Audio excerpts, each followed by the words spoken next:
Before you do any healthcare procedure, whether it's take medications, do surgery, go and get adjusted by a chiropractor, whatever it is, you should always ask enough questions that you feel like you have the information needed to make an educated decision. A lot of people say, well, the decision to health things should be between you and your doctor. To a degree, you should take a trusted doctor's opinion on board, but ultimately the decision is yours because no one else is affected except you, well, family and everyone around you, but you're the one that has to take the repercussions if you make a wrong choice, either because you didn't get the right treatment or you did a treatment that could harm you. So 40% apparently of adult Americans are on statin drugs for cholesterol lowering purposes. And in my opinion, there's a lot of questions you should be asking your doctor before you go on those drugs. Now, this isn't medical advice and you have to decide what's best for you. But in my opinion, these are questions that everyone should be asking before they take these drugs. First thing you should ask is, to the doctor, is high cholesterol the cause of heart disease?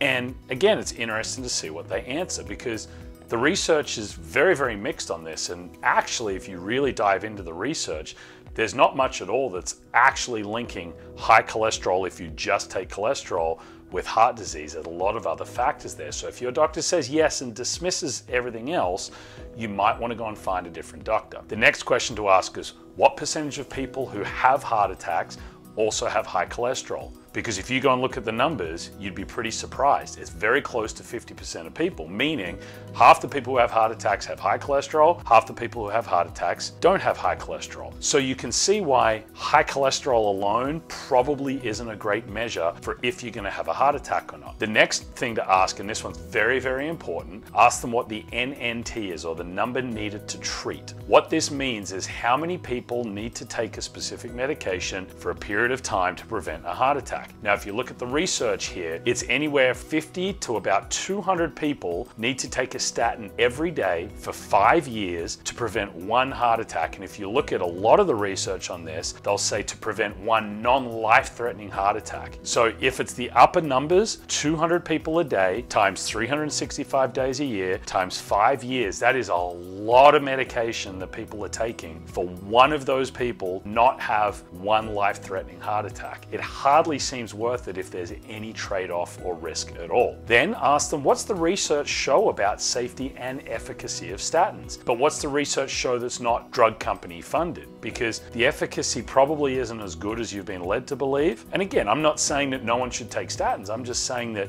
the be-all and end-all cure-all that it's being used for doesn't show up in the research. And as for safety, there are some big issues.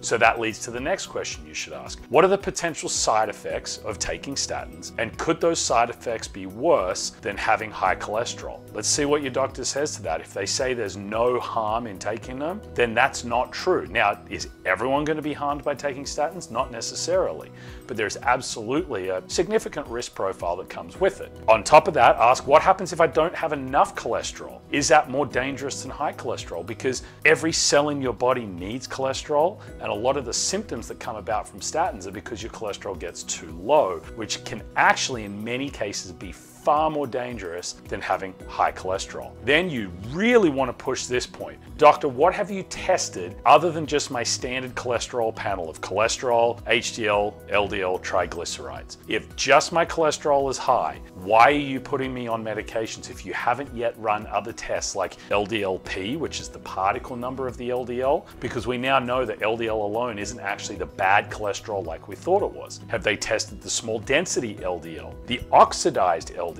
What about your LPA number? Have you done a CAC scan, a coronary artery calcification scan? Now, if all those numbers are good and the CAC scan is clean and triglycerides are low and everything else looks great, but cholesterol is high or even just high-ish, I would then very strongly ask the doctor, well, why am I needing to go on a statin for that one number when everything else looks good? Next question. If you have high cholesterol and nothing else showing up, no other symptoms, no other numbers on any of those other tests, and you have a clean diet and clean lifestyle, then I would strongly ask, well, why do you want me to take statins? What is the purpose here of doing that? If it's just to get the cholesterol number down, but everything else is good, what do we hope to achieve with that? Especially if there's no other risk factors. If you don't smoke, you're not overweight at all, you work out a lot, you eat clean. If you're a female, you haven't been on birth control pill for very long, or it's been many, many years since, and all your other risk factors and all your other blood work looks good. In that case, what is the risk factors versus the benefits of taking statins? Then, on top of that, the next thing you should, really, this could be the first question you'd ask if you're told you need statins. Can I try altering my diet and lifestyle first before we jump to medications? And if yes, how long are you going to give me before you really push me to do this? And will you fire me as a patient if I try this first? And if they have objections to that, you need to strongly ask why. Why would anyone object to you trying to turn your health around with lifestyle first before jumping straight to medications? After all these questions, if they still really feel you need to be on statins, then ask, what are my other medication options? And what are my other options in general?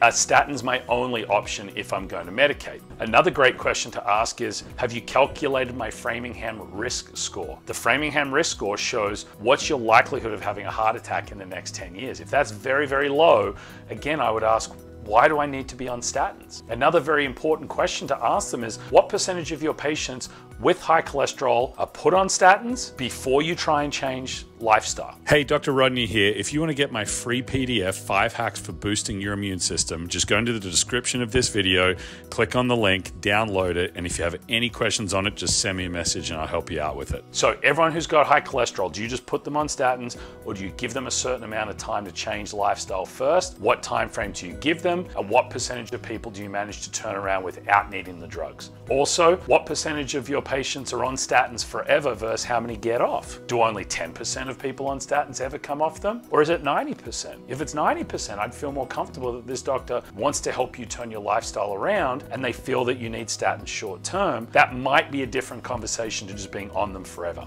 The next question I would ask them is, do you have any concerns that 40% of American adults are taking these drugs, yet cardiovascular disease is still the #1 killer in the Western world, and especially in America? So in your opinion, doctor, are these statins working, or do we have another issue that might be more diet, lifestyle, toxic overload related? And if it's that, what are we doing to address those things rather than just medicating the cholesterol? Also ask, why do you think statins are the right choice for me versus any other option that is out there, medication or other? And what do you think will happen to me if I don't take them? Am I likely to have a heart attack in a year, in 5 years? And if their answer to that is yes, and then you go and take the Framingham risk calculation, it shows you're at very, very low risk, then you need to come back and lean on them again and say, well, why do you think I'm at that higher risk? If all my other risk factors are low and it's just cholesterol, what science backs up your opinion there that you think I'm at that high risk? And the very last question you should always ask any healthcare provider you see for any issue, do you mind if I go and get a second opinion? As a chiropractor, when people ask me that, I say absolutely go and get one. Get as many opinions as you need,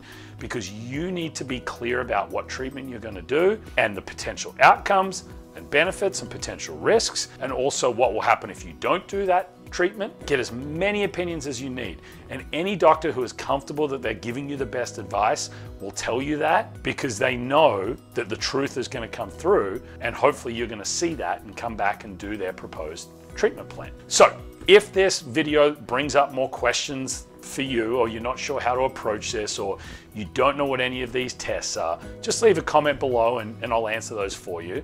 But also hit that subscribe button, because I'm going to do some videos on each of those tests I recommended and what they all mean and how you go about getting them, and also some other videos on how lifestyle affects cardiovascular health anyway. So thank you if you've made it this far. I appreciate your attention.